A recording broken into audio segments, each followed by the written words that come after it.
अस्सलामुअलैकुम वरहमतुल्लाहि वबरकातुहू। उम्मीद करता हूँ और दुआ करता हूँ अपने प्यारे प्यारे प्यारे अल्लाह पाक से कि आप सब और आपकी फैमिली एकदम खैरियत से होंगे। एक सेकंड में जरा ये जैकेट चेंज कर लेता हूँ ताकि तुम लोग ये ना समझो कि इसके पास एक ही जो है ना जैकेट है। पता नहीं यार, ये आजकल सर पे इतनी खारिश क्यों आ रही है।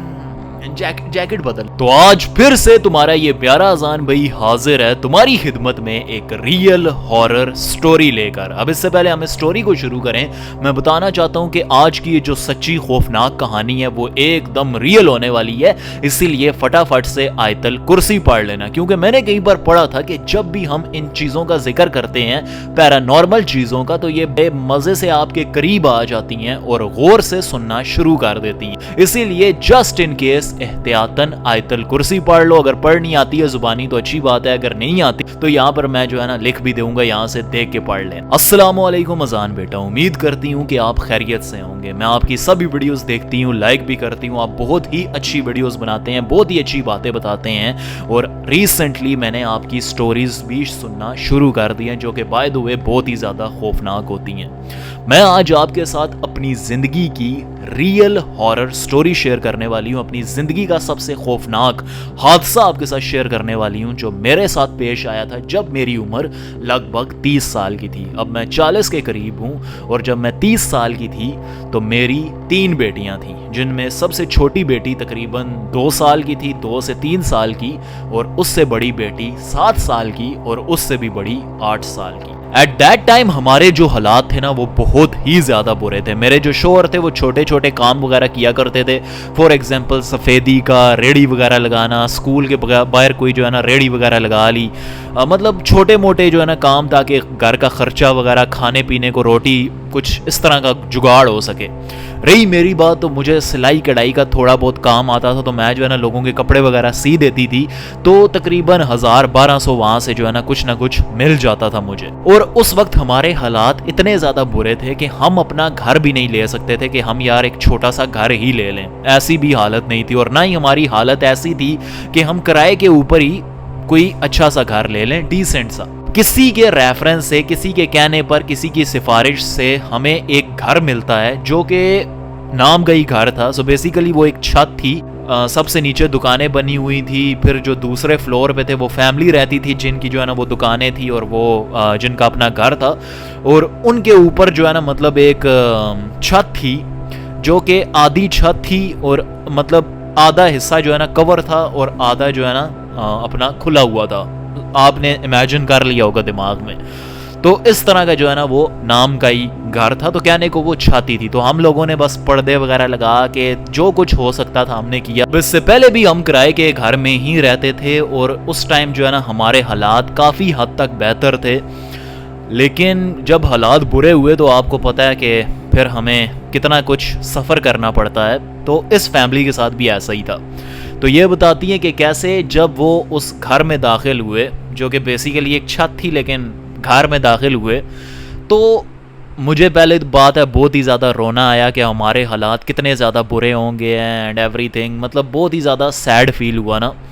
अब मेरी जो बच्चियाँ थी वो बहुत ही छोटी छोटी थी, तो उनको इतना मतलब रियलाइज़ नहीं हुआ, लेकिन मेरा जो दिल था वो अंदर ही अंदर जो है ना तड़प रहा था। लेकिन वही बात है कि वक्त तो गुजारना ही है, तो मैंने कहा चलो मतलब सड़कों पे सोने से अच्छा है कि यहीं पर ही सो जाते हैं। तो खैर हम लोगों ने अपना सामान वगैरह, जो हमारे पास सामान था, वो उसमें किसी तरह जो है ना एडजस्ट किया, शिफ्ट किया और हम वहाँ पर रहने लगे। जब पहले दिन हम रहे तो हम बहुत ही ज़्यादा थके हुए थे, शिफ्टिंग वगैरह के सब चक्कर की वजह से जो है ना हम बहुत ही ज़्यादा थके हुए थे और हमें जो है ना मतलब जल्दी नींद आ गई। अब जब हम सो रहे तो बीच आधी रात में उस घर में मतलब कुछ अजीबो गरीब आवाज़ें आने लगी ना, जैसे मतलब कोई ठक मतलब दीवारों के ऊपर, मतलब ऐसे कोई जो है ना कुलाड़ी नहीं, वो क्या कहते हैं उसको, हैमर, इंग्लिश में मैं हैमर, हथौड़ी मार रहा हो ना दीवारों के ऊपर। तो अब जैसा कि मैंने बताया कि वो घर ऐसी जगह पे था कि मतलब नीचे आगे पीछे दुकानें बनी हुई थी, तो हम लोगों ने इतना नोटिस नहीं किया कि चलो यार कहीं पे काम शाम हो रहा होगा वगैरह वगैरह, तो हम लोगों ने इतना नोटिस नहीं किया। ऐसा पहले दिन हुआ, दूसरे दिन हुआ, तीसरे दिन हुआ, लगातार 1 हफ्ते ऐसा होता रहा।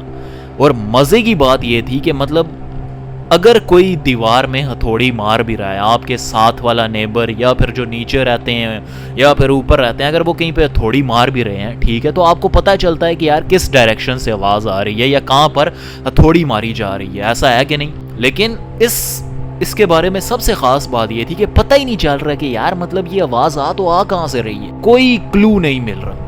और पूरा एक हफ्ता लगातार ऐसा ही होता रहा। अब यहाँ पर ये आंटी लिखती हैं कि एक दिन कैसे जो है ना, जिनका घर होता है, मैं उनकी वाइफ के पास जाके बैठ जाती हूँ चाय वगैरह पीने के लिए, थोड़ी हम गपशप लगा रहे होते हैं और बातों ही बातों में मैं उन्हें बताती हूँ, बेसिकली उनसे कहती हूँ कि ये जो काम वगैरह चल रहा है यहाँ कहीं, ये कब खत्म होगा। मतलब इतनी आवाज आती है रात को ठोकने की, जिसकी वजह से हमारी नींद नहीं पूरी हो पाती वगैरह वगैरह। तो वो औरत आगे से कहती है किस तरह का काम ना, तो मुझे एक खौफ सा आता है कि हैं इसको नहीं पता, मतलब इस तरह थोड़ी ठोकने की आवाज आती है। वो आगे से बताती है तो कहती है नहीं हमें तो कोई आवाज नहीं आती। हालांकि वो थोड़ी ठोकने की आवाज ऐसी कि डेफिनेटली अगर हमें आती है तो इन्हें भी आनी चाहिए, लेकिन ये तो कह रही है कि नहीं हमें तो कोई भी आवाज नहीं आती।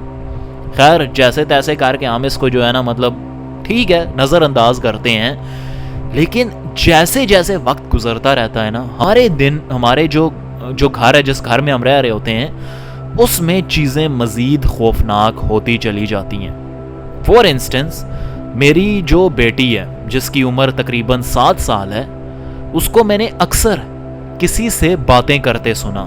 मतलब वो अकेली बैठी होती है और वो किसी से बातें कर रही होती है। इस घर में आने से पहले तो उसने कभी ऐसा नहीं किया था।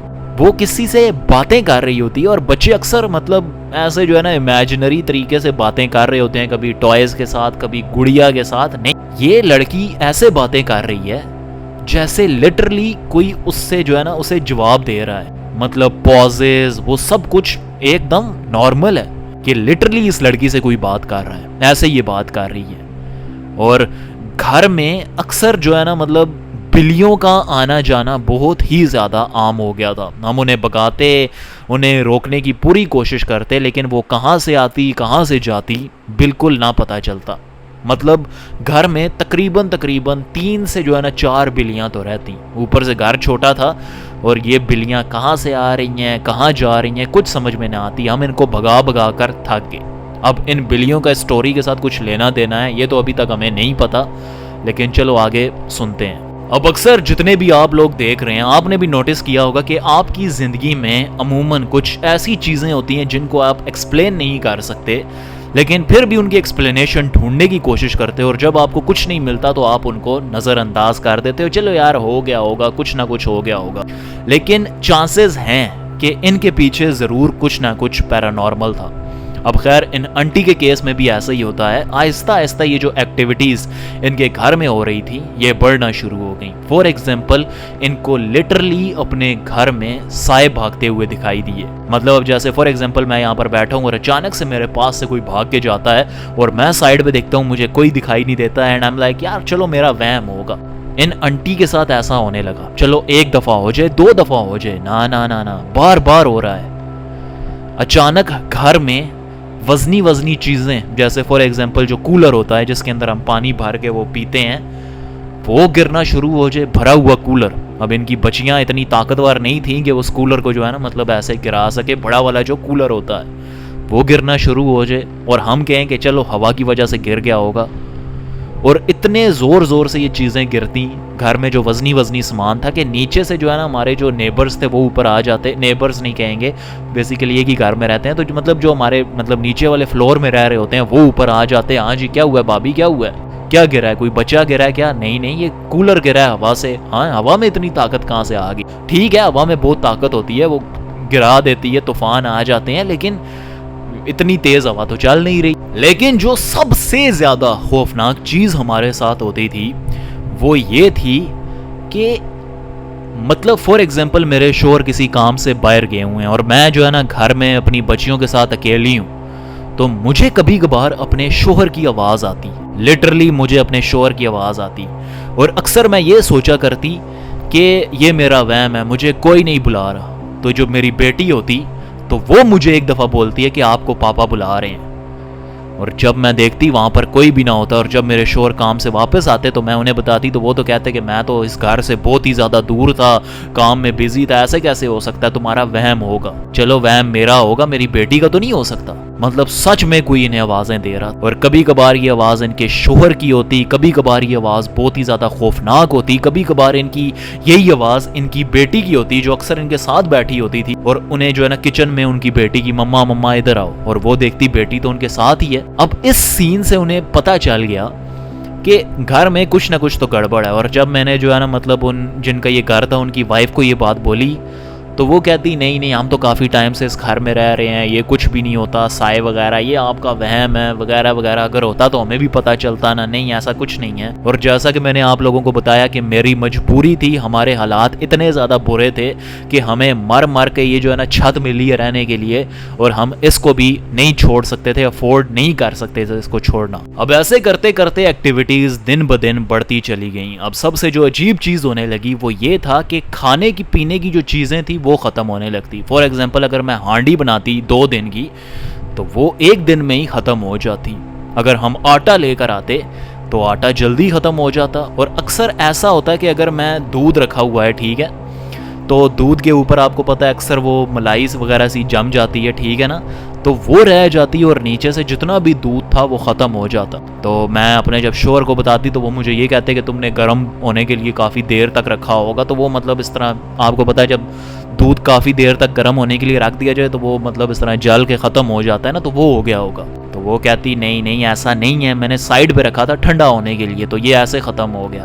अब मुझे तो पता चल गया था कि भाई इस घर में कुछ ना कुछ ज़रूर है, एंड मेरे शोहर को भी समवट आइडिया था। लेकिन एक रात को हमारे साथ कुछ बहुत ही ज़्यादा अजीब हुआ। हम अपने जो है ना मतलब सो रहे हैं, ठीक है, मैं, मेरे शोहर, मेरी बेटियाँ, और इतने में सोते हुए मेरी आवाज़, आँख खुलती है ना, ऐसे कोई आवाज़ आती है, ऐसे मतलब कंसिस्टेंटली कोई आवाज़ आ रही है। और जब मैं ऐसे हल्की सी नींद में ही अपनी आँख खोल के देखती हूँ, ऐसी हल्की सी आँख, तो मेरी जो सबसे छोटी बेटी है जो तकरीबन 2 या 3 साल की है, वो लिटरली ऐसे हवा में झूल रही है, हवा में अपने बिस्तर से ऊपर ऐसे हवा में झूल रही। और जैसे ही मतलब मैंने अपनी आँख पूरी खोली तो कन्फ्यूजन से मैं देखने लगी और फटाफट मैंने लाइट ऑन की और वो बच्ची वापस अपने बिस्तर पे, और उसके मुंह से खून निकल रहा है, लिटरली खून निकल रहा है। मैं फटाफट अपने शोहर को चीखते हुए जगाती हूँ और मेरे शोहर जो है ना देखते हैं, हैरान रह जाते हैं, इस तरह बच्ची के इस तरह सर पे हाथ लगाते हैं और वो जिस्म तप रहा है जैसे उसे बुखार हो गया हो। अब मेरी जो सास थी उनका जो घर है वो करीब में ही होता है, तो मैं फटाफट अपनी बच्ची को उनके घर लेकर चली जाती हूँ। और वहाँ पर जो मेरी नंद होती हैं, ठीक है, वो जो अपना बच्ची होती है, ठीक है ना, उसके ऊपर दम वगैरह करती हैं और वो बच्ची का जो बुखार होता है वो कम होना शुरू हो जाता है। लेकिन जैसे ही हम इसे वापस घर में लेकर आए तो दोबारा से बुखार चढ़ जाए। अब डर के मारे उस दिन हम घर में नहीं गए, अपने घर में नहीं गई और अपने जो है ना सास वगैरह के घर में ही हम रहे। अगले दिन जब हम इमाम साहब के पास लेकर गए तो उन्होंने साफ सीधा बोल दिया कि मैं इस पैटर्न को जानता हूँ, मैं इस निशानी को जानता हूँ, ठीक है, जितना भी तुम बता रही हो, खाने पीने की चीज़ें ख़त्म हो जाती हैं बच्ची के साथ, ये जो कुछ भी तुमने बताया है, मैं इस पैटर्न को बहुत ही अच्छी तरह से समझता हूँ और मैं तुम्हें यही एडवाइस करूँगा कि जितना जल्दी हो सके उस घर को खाली कर दो। और क्योंकि उस घर में जिन्नात हैं, और ये वो वाले जिन्नात नहीं हैं जो हिफाजत करते हैं इंसानों की, ये वो वाले जिन्नात हैं जो इंसान को नुकसान पहुंचाते हैं, मतलब सही बुरे वाले ईवल जिन्नात हैं ये, और ये तुम्हें और तुम्हारे बच्चों को निपटा देंगे अगर तुमने जल्द से जल्द इस घर को खाली ना किया। वेल, इमाम साहब की ये बात सुनने के बाद मुझे बहुत ही ज़्यादा डर लगने लगा, खौफ आने लगा, क्योंकि हम इस तरह की फैमिली थे जो कभी मतलब इस्लाम के क्लोज नहीं थे। हम नमाज नहीं पढ़ते थे, जब रमज़ान आता था रोज़े नहीं रखते थे, हम इस्लाम से, दीन से, दुनिया से बहुत ही ज़्यादा दूर थे। तो इस तरह की चीज़ों पर यकीन रखना, ईमान लाना हमारे लिए थोड़ा सा मुश्किल था, क्योंकि हमारी इस्लामिक नॉलेज कम थी। हम हाय अल्लाह, उफ अल्लाह, ये सब तो हम करते थे, मानते भी थे, लेकिन अल्लाह की नहीं मानते थे। तो मतलब हम उस तरह की फैमिली थे। अब खैर, जब ये सब कुछ चल रहा था तो तो उसी दौरान मेरी जो बेटी थी उसकी जैसे जैसे तबीयत ठीक होने लगी, वो अपनी दादी के घर थी तो वहाँ पर हमने उसे रखा, वो मतलब ठीक होने लगी। तो पीछे जो हमारे मतलब जिनके घर में हम रह रहे थे, उनकी कोई फैमिली थी, उनका कोई छोटा बेटा था। अब उनका जो छोटा बेटा था वो लगभग जो मेरी छोटी बेटी थी उन्हीं का जो है ना हम एज था, वो बीमार होना शुरू हो गया। अब हमारी जो है ना फ़ोन पे बात वगैरह होती थी तो वो नहीं भाभी नहीं ठीक हो रहा, बहुत ही ज़्यादा बीमार है। एंड उसी घर में उस छोटे बच्चे की मौत हो जाती है।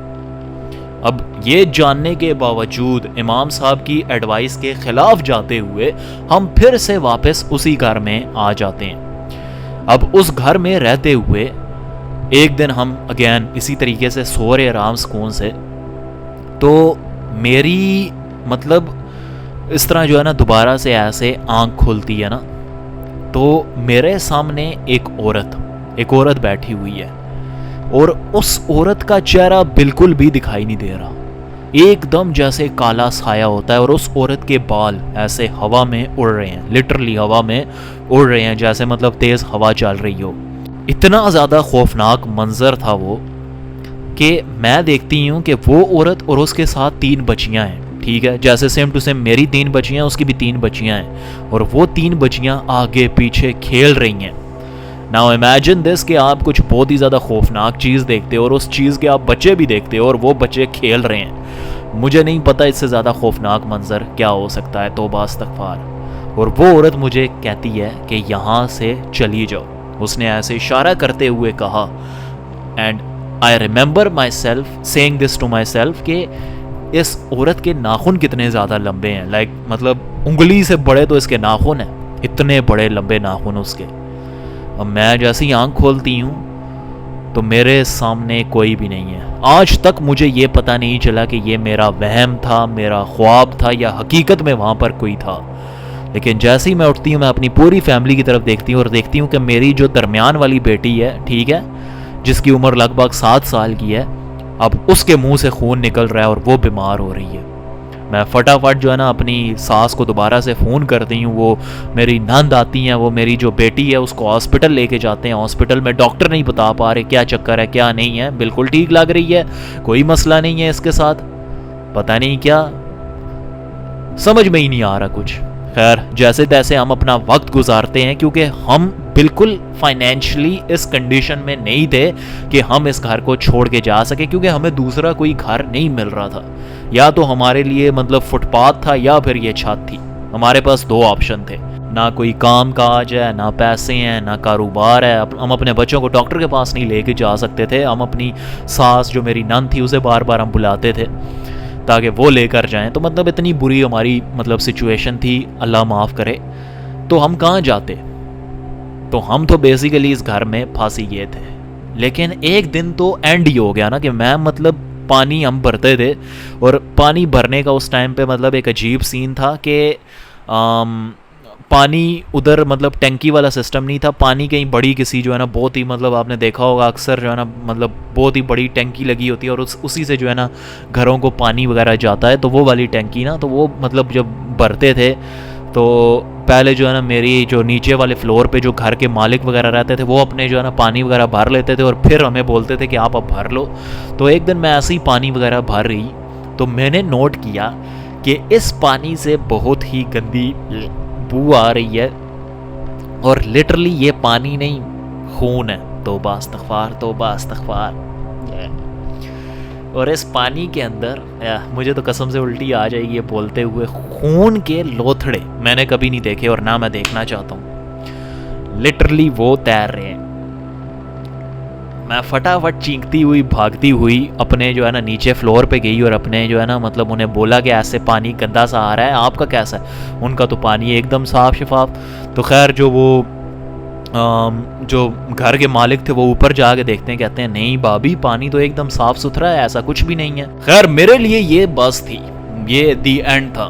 मैंने फटाफट शोर डाला, बहुत ही ज़्यादा शोर डाला अपने शोर के आगे। कुछ भी करो, हमने घर का ज़रूरी जो सामान था उसको बेचा, कैसे भी करके पैसे जो है ना कुछ मांगे, कुछ मतलब इस तरीके से कुछ सामान बेचा, पैसे जोड़े और हम नए घर की जो है ना तलाश में लग गए। और जब हमें नया घर मिला रहने के लिए, तो मैं आपको बता नहीं सकती कि मुझे कितने मतलब सुकून मिला, कितनी खुशी मिली कि मैं अब फाइनली इस घर को छोड़ रही हूँ। और जब हम इस घर को छोड़ने लगे तो मुझे आज भी याद है कि मैंने पीछे मुड़ के देखा और जब पूरा घर एकदम हमारे सामान से खाली हो चुका था, मैंने पीछे मुड़ के देखा और वहाँ पर जो चीज़ें थी जो हमें तंग आ रही थी उनसे माफ़ी मांगी और वहाँ से चली गई। अब हम नए घर में शिफ्ट हुए, वहाँ पर ऐसा कुछ भी नहीं हुआ और अल्लाह पाक ने हमारे हालात भी आहिस्ता आहिस्ता बेहतर करने शुरू कर दिए। और अब भी जब मेरी उम्र जो है ना लगभग 40 के आसपास है, हम फाइनेंशियली स्टेबल हैं, इतने अच्छे भी हालात नहीं हैं लेकिन इतने बुरे भी नहीं हैं कि मतलब हम 3 वक्त का खा नहीं सकते, बच्चों को पढ़ा नहीं सकते, सब कुछ अच्छा चल रहा है अल्लाह पाक के फजलो करम से। लेकिन उस मुश्किल वक्त में ये जो बुरा खौफनाक हादसा हमारे साथ पेश आया, इससे बड़ी आजमाइश हमारे लिए कभी भी नहीं हो सकती। तो खैर यार, यही थी आज की रियल हॉरर स्टोरी। उम्मीद करता हूँ आपको बहुत ही ज़्यादा अच्छी लगी होगी। अगर अच्छी लगी है तो इस वीडियो को याद से लाइक कर देना। अब भाई साहब, एक हॉन्टेड घर में जो रहता है ना उसे ही पता होता है। इमेजिन करो वहाँ पे रात गुजारना, दिन गुजारना कितना ज़्यादा मुश्किल होता होगा। खैर, इस तरह की जो स्टोरीज़ हैं हमें यही याद दिलाती हैं। खैर, मैं उम्मीद करता हूँ आपको ये स्टोरी अच्छी लगी होगी। याद से लाइक कर देना और कमेंट सेक्शन में ज़रूर कुछ ना कुछ आपने लिख के जाना है, मैं ज़रूर आपका कमेंट पढ़ूंगा। और अगर आपके पास कोई रियल हॉरर स्टोरी है तो ये मेरा इंस्टाग्राम है, यहाँ पर आप मेरे साथ शेयर कर सकते हो। मैं ज़रूर उस स्टोरी के ऊपर वीडियो बनाना चाहूँगा इंशाअल्लाह ताला। और अगर आप इस चैनल के ऊपर नए हो तो इसे सब्सक्राइब भी कर दो। यहाँ पर आपको मज़ीद अच्छी अच्छी वीडियोस मिल जाएंगी। तब तक के लिए अपना ध्यान रखना। जज़ाकल्लाह, अल्लाह हाफिज़।